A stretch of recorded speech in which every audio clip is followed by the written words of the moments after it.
So, have you noticed it? There's this buzz online, a growing feeling of curiosity and honestly, a little bit of anxiety about the year 2026.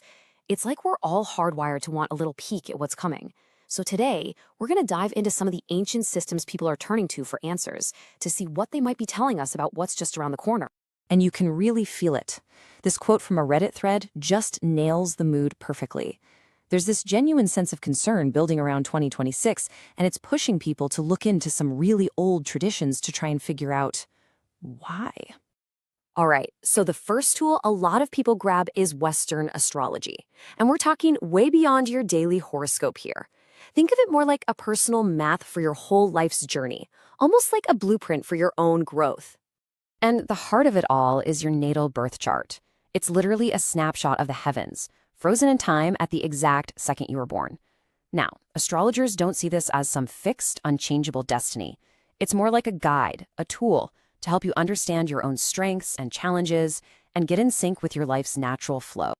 So that chart gets sliced up into 12 sections, and we call those the houses. If you think of the planets as the what, like the specific type of energy we're dealing with, then the houses are the where.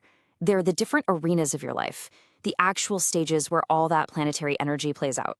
For example, let's look at a few. The fourth house, that's all about your foundations, your home, your family, where you come from. Then you have the seventh house, which is all about your major partnerships like marriage. And the 10th house points to your career and how the world sees you. So once you see which planets are hanging out in which houses, you start to get this really detailed map of your own personal world. Okay, so let's zoom in a bit. We're going to go from the vastness of the cosmos right down to your immediate surroundings. If astrology maps your inner world, our next system, Feng Shui, is all about mapping your outer one. The whole idea behind Feng Shui is the flow of energy, what's called qi.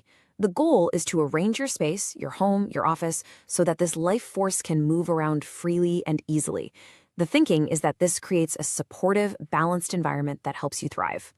And the building blocks for all of this are the 5 elements. Everything, and I mean everything, in your environment can be categorized as either wood, fire, earth, metal, or water.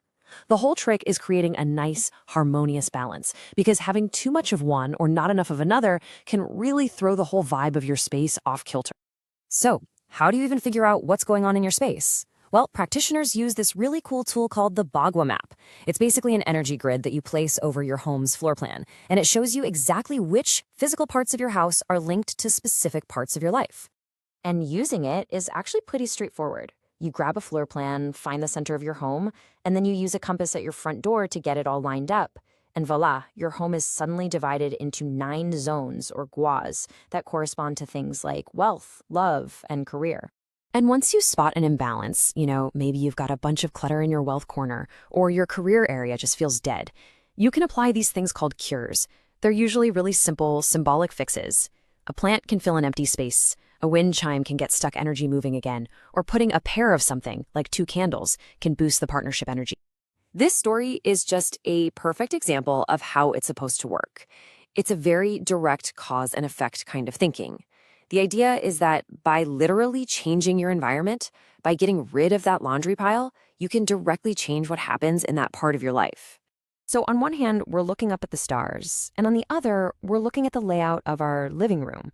They're 2 totally different systems, right? But what's so fascinating is that even though their methods couldn't be more different, they're both aiming for the same thing, to help people live better, more meaningful lives. And the core philosophical difference is really clear when you put them side by side. Western astrology is super individualistic, right? It's all about your personal psychological journey, about self-discovery. Eastern systems, like Feng Shui, they tend to focus more on harmony, on finding balance with your surroundings and understanding your role within a bigger picture. Okay, so now that we've got the lay of the land, let's circle all the way back to our main question. What in the world are these different maps actually telling us about 2026?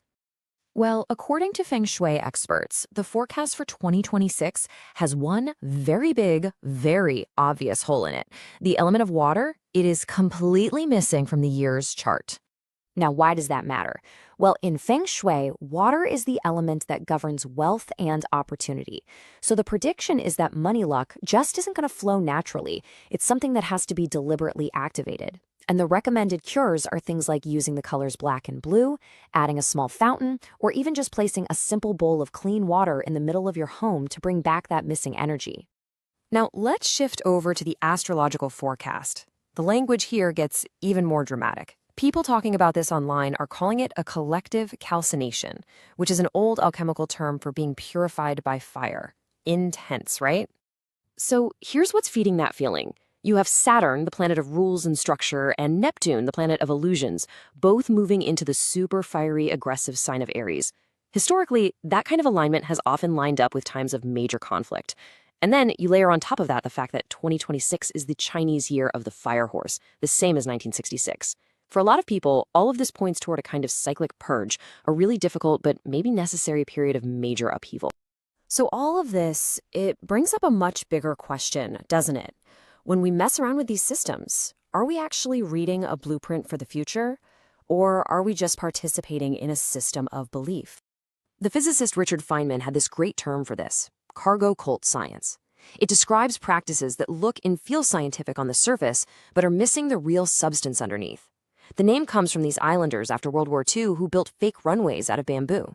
They saw that runways and cargo planes went together, but they missed the giant global system that actually made it all work. It's a really useful idea when we ask ourselves if these ancient systems are truly predicting things, or if they're more like rituals we do to feel a sense of control. And in the end, that's really the question we're left with. Whether you're charting planets or rearranging your living room, that search for patterns is just so deeply human. So, do these maps really show us what's coming next? Or do they just hold up a mirror, reflecting back our own hopes, our own fears, and our never-ending need to find some meaning in all the chaos?